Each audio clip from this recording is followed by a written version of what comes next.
हाय, ये Facebook live, Twitter live में आप सबका स्वागत है। और ये वो 1 आर्म डिस्टेंस हो नहीं पा रहा था इनसे, तो मास्क लगाया था, लेकिन बात नहीं हो पाएगी। ये आपने मास्क नाक के नीचे क्यों लगाया भाई साहब? भैया मेरे चश्मे में ना फॉग आ जाता है। तो अरे वो आ गया, फायदा क्या हुआ? हटाओ, वो हटा देते हैं।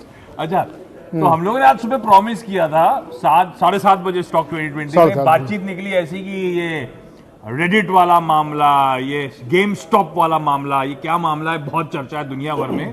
तो चैनल पे इतना बड़ा डिस्कस हो नहीं पाया। हमने करा था मॉर्निंग कॉल में कई बार, लेकिन वो डिटेल में डिस्कशन हो नहीं पाया था। तो ये प्रॉमिस करा था कि आज सोशल मीडिया में लाइव जाते हैं और वहां पे हम दोनों बातचीत करेंगे। तो आइडिया अच्छा था, हमें भी बातचीत करनी थी, मुझे भी समझना था, आपको भी समझना था ये पूरा मामला क्या है। और मैं नीरज जी इसके बारे में काफी दिन से पढ़ ही रहे थे, तो सोचा सब लोग, आप लोग भी कमेंट भेजते रहिएगा, बातचीत होती रहेगी। तो दरअसल गेम स्टॉप जो है यूएस में लिस्टेड एक कंपनी है।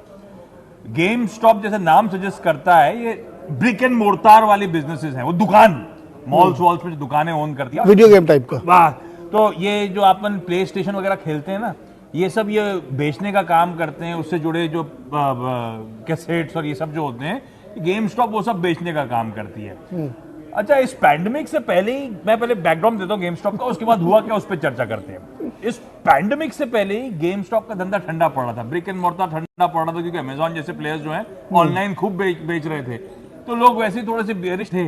और पैंडेमिक के बाद हुआ क्या कि मॉल्स वॉल सब बंद, फुटफॉल खत्म, तो बेरिशनेस बढ़ रही थी। गेम स्टॉप कह रहा था 5000 स्टोर्स हैं, कई सारे स्टोर्स हमें बंद करने पड़ेंगे।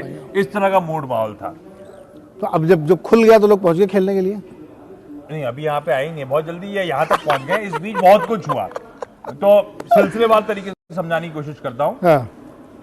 गेम स्टॉप लाइमलाइट में आया अगस्त में 2020 में। मेरे ख्याल से एक पेट फूड वाली कंपनी है, उनके मालिक, वन ऑफ द को फाउंडर्स, उन्होंने गेम स्टॉप में डिक्लेयर करा कि मैं स्टेक ले रहा हूँ। स्टेक लिया मैंने, और जब उन्होंने डिक्लेयर करा तब ये सुगबुगाहट शुरू हुई कि गेम स्टॉप मेरे ख्याल से ऑनलाइन की तरफ फोरे करना चाहती है ब्रिक एंड मोर्टार से। और गेम स्टॉप ने क्या करा, उस कंपनी के 3 फाउंडर्स को डायरेक्टर बना दिया अपने बोर्ड में।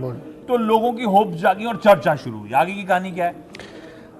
इसके आगे कहानी ये हुई कि जब ये चलने लगा तो बहुत सारे इन्वेस्टर ग्रुप ने इस पे अपने व्यू रखने शुरू किए और ये माना कि अनलॉकिंग हो रही है, इसका बिजनेस चलेगा और तेजी से बढ़ना शुरू होगा। अच्छा, अब उसमें एक बड़ी इंटरेस्टिंग चीज ये है कि बहुत सारे रिटेल इन्वेस्टर, छोटे इन्वेस्टर्स के बीच में ये डिस्कशन होने लगा। पहले शुरुआत में बहुत चर्चाएं होती थी कि अरे एक, अब गेमिंग की पूरी दुनिया में आपने नाम कितने बड़े बड़े सुने होंगे, तो ये उनको लगा कि ये गेमिंग का बिजनेस है। तो इस पे पहले चर्चा शुरू हुई और तरह तरह की इसमें प्रोजेक्शंस दिए गए कि अब अनलॉक हो रहा है, बिजनेस बढ़ेगा, रुपया बढ़ेगा। उसके लिए कई सोशल मीडिया के प्लेटफॉर्म यूज होते थे। अच्छा, ये गेम स्टॉप दरअसल वो कंपनी थी, साल की शुरुआत में यूएस में सबसे तगड़े शॉर्ट्स किसी कंपनी में बने हुए थे, तो वो गेम स्टॉप में थे। और कहा जाता है दुनिया के लार्जर जो हेज फंड्स हैं, सब शॉर्ट थे इस कंपनी में। शॉर्ट इसलिए थे कि गेम स्टॉप का धंधा वैसे ही पैंडेमिक से पहले ठंडा पड़ रहा था, और पैंडेमिक के बाद तो तस्वीर सब जानते थे ब्रिक एंड मोर्टार की क्या थी। तो सबसे ज्यादा शॉर्ट्स इसमें बने हुए थे। अगस्त में ये डेवलपमेंट आया कि ऑनलाइन की तरफ फोरे होता हुआ, और जो Neeraj ji social media sites कह रहे हैं उसमें सबसे प्रोमिनेंट है रेडिट। हालांकि मैं तो कभी मैंने तो नाम ही नहीं सुना था पहले कभी। नहीं, सुना तो था, पता नहीं था कि सोशल मीडिया से। अब उसमें रेडिट और दूसरे जो और 2-3 प्लेटफॉर्म्स हैं, सब में ग्रुप बना के, वॉल स्ट्रीट बेट्स करके ग्रुप बना, तो रेडिट और उसमें चर्चा होने लगी। रेडिट में क्या है, अलग अलग ग्रुप कैटेगरी, हिस्ट्री के बारे में जानना है आपको तो इसमें ज्वाइन कर लिया। ऐसी इसमें वॉल स्ट्रीट बेट्स नाम का बड़ा तगड़ा ग्रुप है। मेरे ख्याल से बहुत सारे, 2 मिलियन सब्सक्राइबर है, पता नहीं, काफी सारा सब्सक्राइबर है। और उसमें फिर उसमें क्या होता है, अलग अलग स्टॉक्स पे डिस्कशन होते हैं, उस पे मेम्स भेजे जाते हैं, मस्ती होती है। उनमें से एक स्टॉक था ये गेम स्टॉप। तो इसमें उसमें चर्चा शुरू हुई, और ये पिछले साल के मिड से चर्चा शुरू हुई। उस बीच में क्या हुआ, यहाँ पे किसी ने स्टेक ले लिया, और सबको पता था कि इसमें सारे हेज फंड मैनेजर्स सबसे तगड़े शॉर्ट्स लेके बैठे हुए, मैसिव शॉर्ट्स थे हेज फंड मैनेजर्स के। जब ये चैटर शुरू हुआ ना, तो ये रिटेल मोबिलाइजेशन की कहानी बनी, और उसके बाद इसमें डिसाइड हुआ कि इसमें खरीदारी करी जाएगी।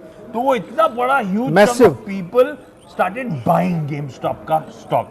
अब उससे क्या हुआ, एक तो वैसी इक्विटी छोटी थी गेम स्टॉप की, उसमें बहुत मैसिवली लोग शॉर्ट्स थे, कॉल्स वगैरह शॉर्ट्स करके बैठे हुए थे, और ऊपर से क्या हुआ, रिटेल की बाइंग शुरू हुई। तो जो शॉर्ट्स सबके सब स्क्वीज होना शुरू हुए हेज फंड मैनेजर्स, तो वो कवर करने आना शुरू हुए। रिटेल खरीदे चले जा रहा था, स्टॉक फ्लोट में ज्यादा है नहीं, तो तवज्जो और स्टॉक में तेजी और बढ़ती चली गई। इसमें एक बड़ा दिलचस्प वाकया ये है आशीष की डिबेट इस बात पे कि शॉर्ट करें या ना करें, या लॉन्ग करें ना करें, रिटेल इन्वेस्टर के खिलाफ आप क्यों शॉर्ट कर रहे हैं। डिबेट इसमें ये हो रही है कि क्या इस तरीके के मूवमेंट को रिस्ट्रिक्ट करना चाहिए रेडिट की तरफ से, रॉबिनहुड की तरफ से, वो लोग क्यों हमें रोक रहे हैं। नहीं तो अब हाँ, मैं उस पर भी बड़ा इंटरेस्टिंग है। अब इसमें क्या हुआ, ये स्टॉक वो स्टॉक बन गया, इतनी चर्चा क्यों हो रही है, क्योंकि ये स्टॉक दुनिया में सबसे ज्यादा वॉल्यूम्स करना शुरू कर चुका है ऑफ लेट। इस स्टॉक में कहानी पलटी, पिछले हफ्ते भर से चर्चा बढ़ गई इसीलिए क्योंकि एलॉन मस्क साहब ने भी वो रेडिट की चैटर बॉक्स को ट्वीट कर दिया, आपको याद होगा, गेम शॉक के नाम से हैशटैग करके उन्होंने ट्वीट कर दिया। उनका ट्वीट करना था और दुनिया जाग गई इस खबर को लेकर, और ये स्टॉक इस साल ऑलरेडी 900% का उछाल। ये स्टॉक मेरे ख्याल से $1 बिलियन की कंपनी, $20 बिलियन का मार्केट कैप, 12 जनवरी से अब तक 1700% की ग्रोथ। 12 जनवरी से 12 जनवरी से अब तक की इतनी जबरदस्त ग्रोथ गई है। कल जरूर कुछ करेक्शन आया क्योंकि कई सारी ब्रोकरेजेस ने क्या करा, आप लॉन्ग करना चाहते हो तो 100% मार्जिन, शॉर्ट करना चाहते हो तो 300% मार्जिन।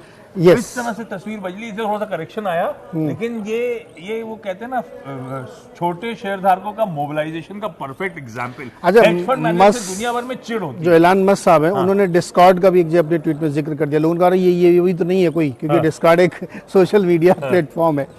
एक बड़ी बहस इसमें ये देखे चल रही है कि ये पूरा विवाद हो क्यों रहा है, कि भाई आप हेजर्स को बचा रहे हैं या रिटेल के खिलाफ काम कर रहे हैं। एक आंकड़ा मैं आपके सामने रखता हूँ।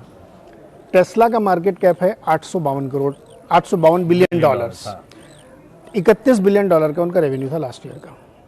इसका है 22 बिलियन डॉलर का मार्केट कैप और 4 बिलियन डॉलर का रेवेन्यू। अब आप लोगों के मजे की बात, डिस्कशन ये है कि दोनों के बीच में क्या, एक का साइज बहुत बड़ा, एक का साइज छोटा, लेकिन आप दोनों के मार्केट कैप और रेवेन्यू देख लीजिए, उसका मार्केट।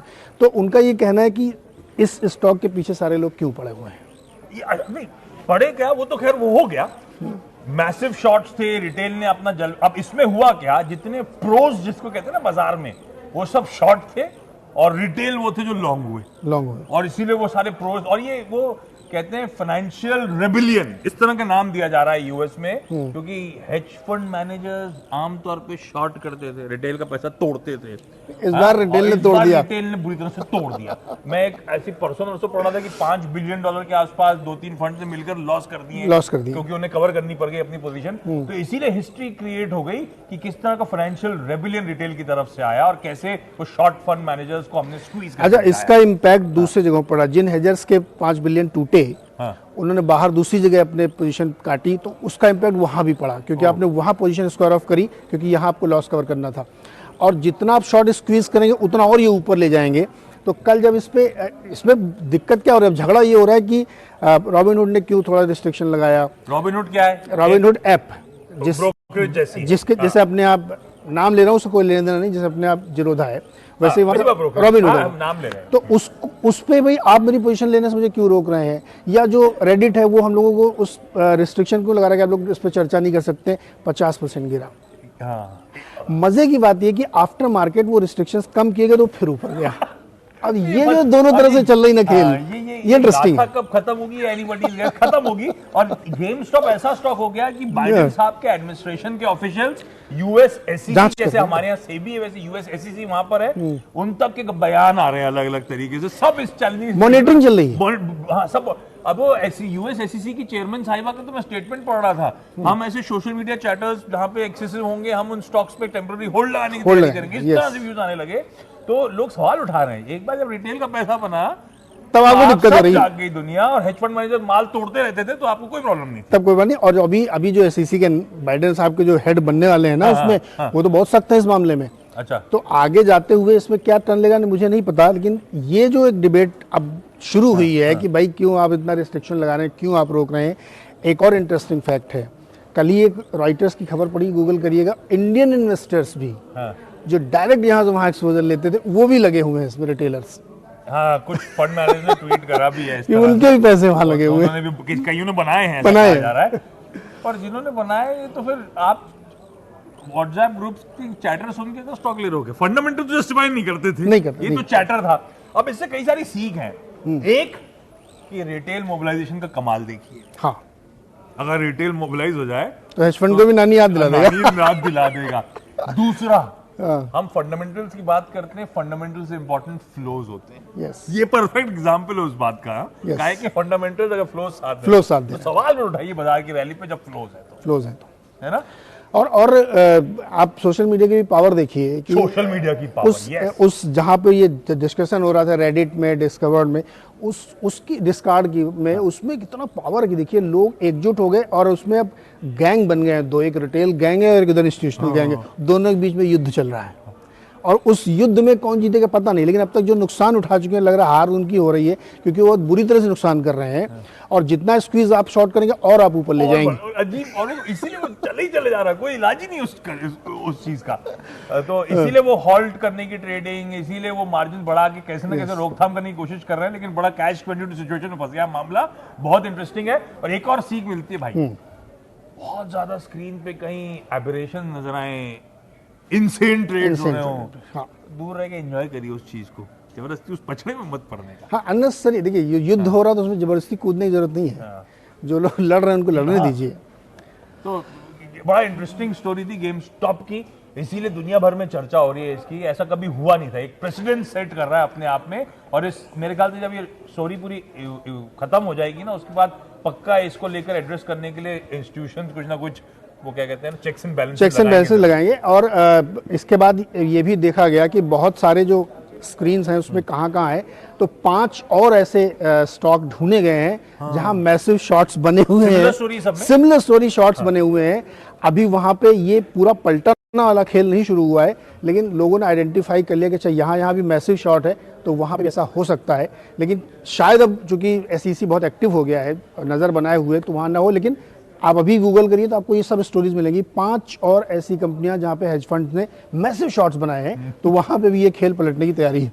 हमारे देखिए शॉट्स कहीं ज्यादा देखो कुछ नहीं कर रहा है, हमारे ऐसे एग्रेसिव भी नहीं होता कुछ, लेकिन ये सिर्फ एक सीख थी, इंटरेस्टिंग होप था। ऐसा हो रहा है ग्लोबली, हमें और आपको जानने की जरूरत थी। जब हम लोग मार्केट एक्टिवली ट्रैक करते हैं तो हमें देखना चाहिए दुनिया में इस तरह के एग्जाम्पल्स भी सेट हो रहे हैं। तो इससे वो बेसिक आइडिया था कि उसको समझाया जाए। आपको समझाने के चक्कर में हम दोनों ने बातचीत में कुछ और भी समझ लिया, हमारे लिए भी अच्छा हो गया। तो ये हम लोग वहां बैठ के बात करते हैं, हम लोग यहीं पीछे बैठते हैं।